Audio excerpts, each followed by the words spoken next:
Hi, first grade. This is your distance learning week for the first week of January. And we're going to learn about a couple of different things today. And hopefully you've gotten this message to watch this video on Seesaw. Also, you have something to print out. Mrs. Esselman has sent this home with you. It's part of our lesson today. She sent it home with you in a packet of take-home papers for this week. If you do not have that, you may also have ask your mom and dad to print out this worksheet on your Seesaw sheet, your Seesaw app. When your mom and dad look on there, when you watch this video, there's also an attachment that is a piece of paper that's kind of a worksheet. If you were in the class today, you would be bringing your crayons to class. And we're going to be talking about somebody that's very important. I'm going to take this down so it doesn't confuse you. We're going to be talking about a person who writes music. And there's a big fancy word for a person who writes music, and that is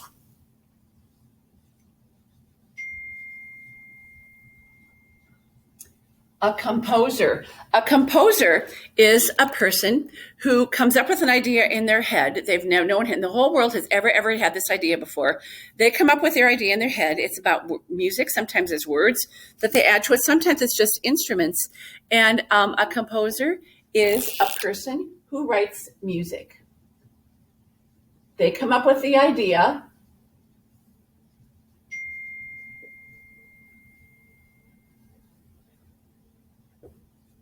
And they write it down, and it's really fun.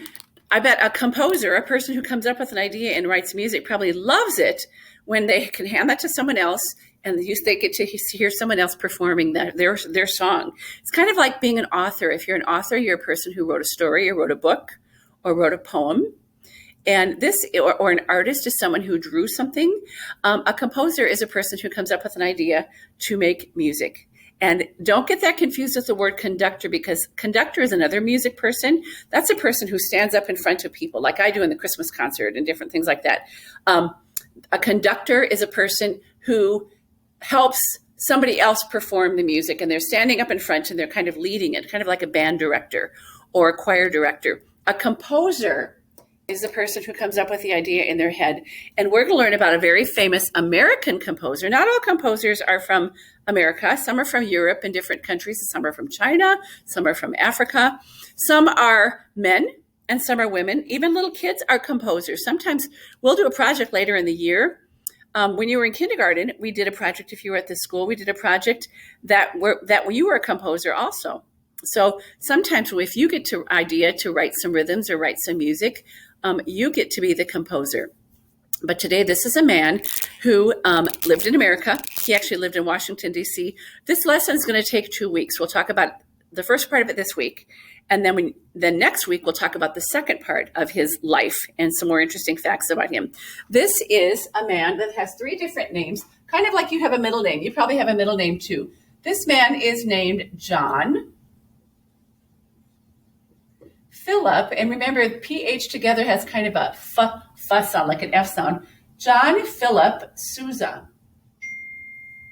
And a lot of people call him the March King. That's kind of a nickname they gave him, because John Philip Sousa is a person who came up with the idea, a composer who wrote a lot of different marches. And a march is a kind of song where if you go to a parade, you'll see a lot of bands playing it, sometimes at a football game or something. And they're happy and they're peppy, and you just want to tap your feet.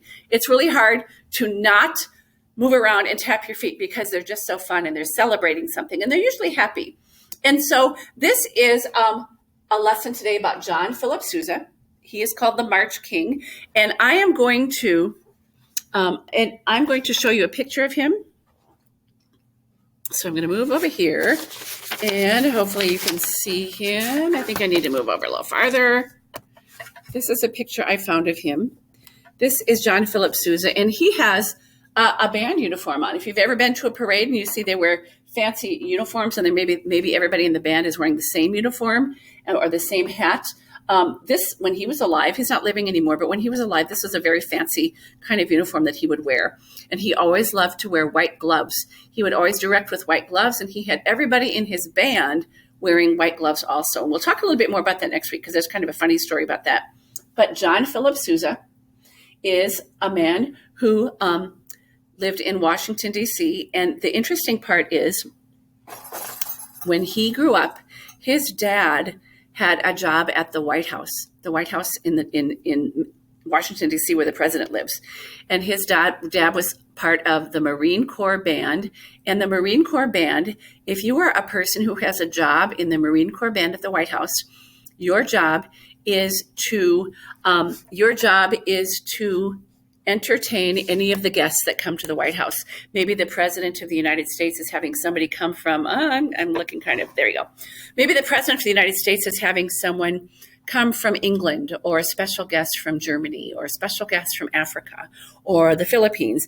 And they might have a big fancy dinner for these people because they're guests of the president.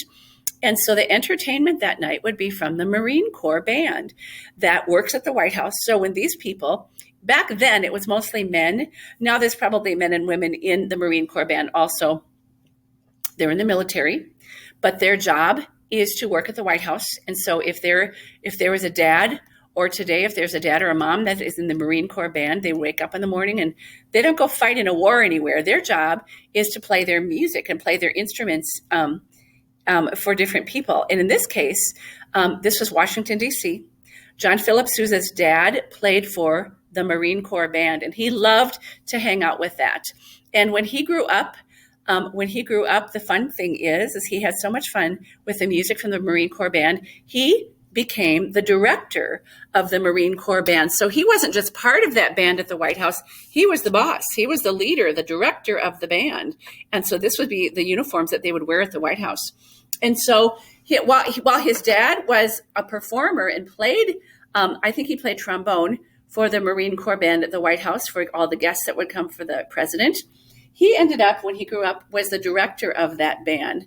And he wrote lots and lots of different marches. And one of the marches that he wrote is called Stars and Stripes Forever.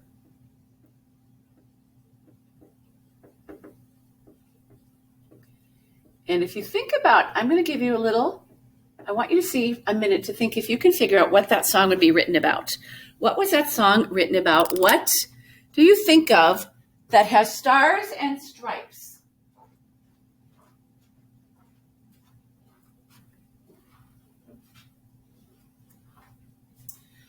Sometimes you see them in people's houses.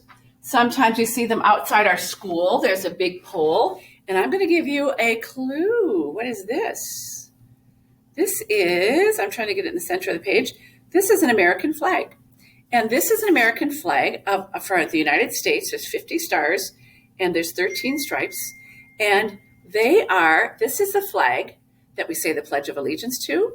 This is kind of the flag for our country, for the United States of America. And because John Philip Sousa worked at the White House, he loved America. And he did a lot of things that sometimes if you hear, I'm sorry, it's hard to get this in here. This is a flag that we have in our school in the music room. And he wrote a song. If you think about his song, it's called Stars, and there are stars, and Stripes Forever. So this song that he wrote is about the American flag that has stars and stripes. Sometimes you see them in parades. Sometimes you see them at cemeteries. Sometimes you see them at somebody's funeral if they were a military person who died. And a lot of times you see them at people's houses.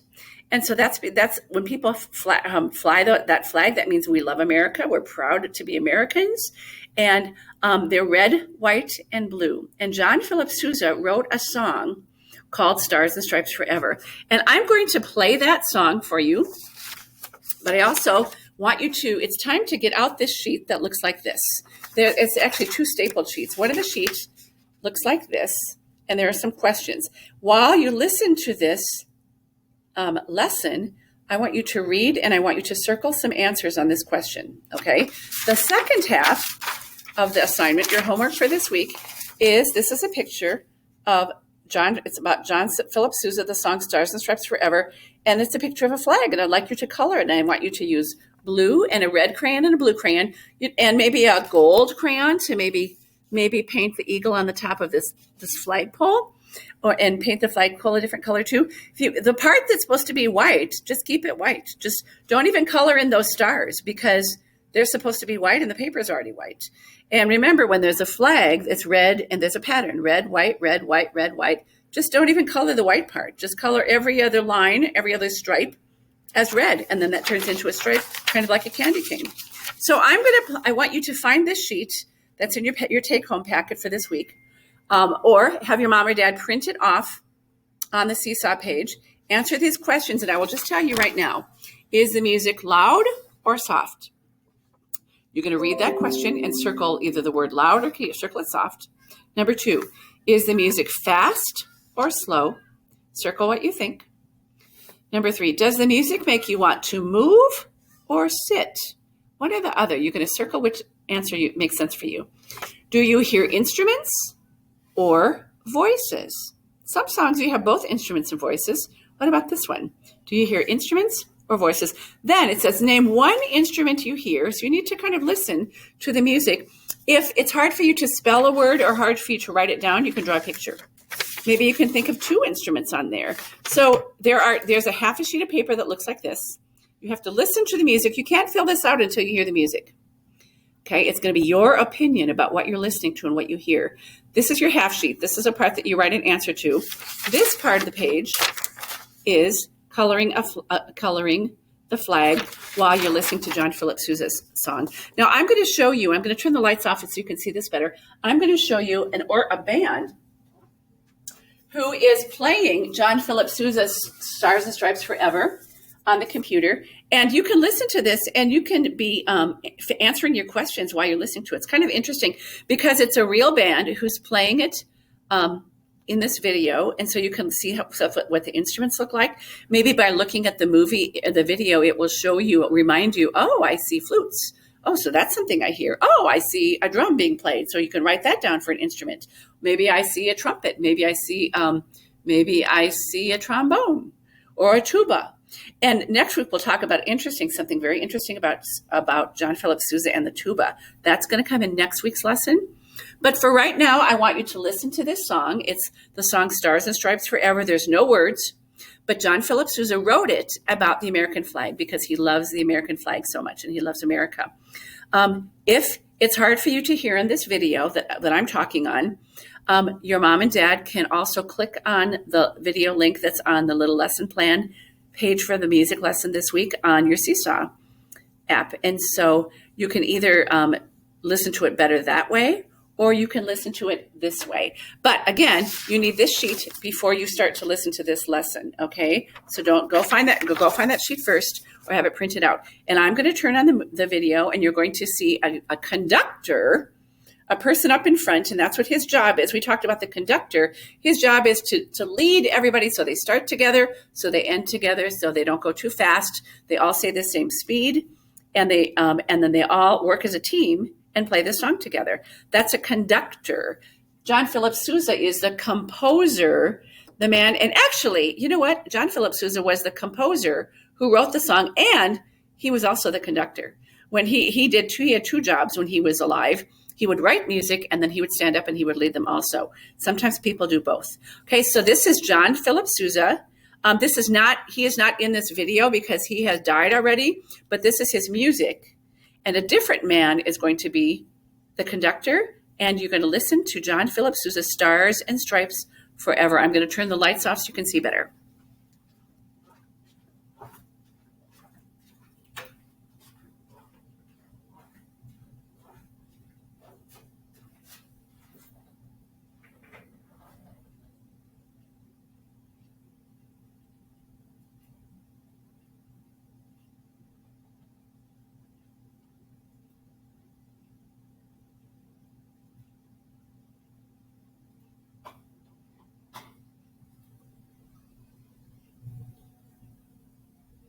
John Philip Sousa led the Marine Band to new heights of popularity during his tenure as leader from 1880 to 1892.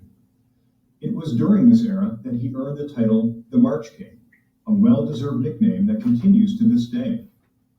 Of the 136 marches he composed, one has stood out above all the rest. It was composed in 1896 as Sousa sailed back home from a long European vacation. The inspiration for this march was born of a combination of homesickness, fond memories of his time as leader of the Marine Band, and his stirring recollection of the American flag flying over the White House. The resulting march became his best-known work, and in 1987, it officially became our national march, the Stars and Stripes Forever.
Isn't that cool? That is John Philip Sousa's Stars and Stripes Forever. It just gives me goosebumps. I just love that. And it's so hard. It just makes you want to tap your toes because it's happy, happy music. So listen to it again if you need to. It's time. If you haven't already done it, it's time to answer these questions about this music. You can't fill this worksheet out until you listen to that. And your mom and dad might be able to play it again if you need to. And again, it's on the link on our directions on the first grade distance learning sheet for this week on Seesaw. He's a very fun conductor and composer. He came up with that idea in his head. Isn't it kind of fun to watch different people playing their instruments? Sometimes you don't get a chance to see that very often, maybe in a parade, but not very often. And when you're in fourth grade, the summer between fourth and fifth grade, here at St. Joe's, you get to start band if you want to, and you get to learn choose an instrument, and you practice it at home. It's kind of hard this year because this year the kids that are in 5th grade are learning how to play their instruments for the first time, distance learning, which isn't very much fun because they have to kind of do it on a Zoom call. So that's kind of tough. But other years, and then you get better and you get better, and you can be in the high school marching band. Some of you might be in band when you get older. You can play in college. Sometimes they go on tour to Hawaii, or the whole band goes to Texas, so they go to Europe. All these fun. It's just very, very fun to be in band, because I like music and I love to be in band. Okay, listen carefully. This is your assignment for this week while you're gone. Sometime, it doesn't have to be every day. You're not going to have music every day, but sometime this week, fill out this sheet while you're listening to Stars and Stripes Forever. Color this sheet and either send me a picture back of it on Seesaw or in my email, or bring it back to you when you go back to school. And have a great week. I miss you, and we'll see you again soon. Bye.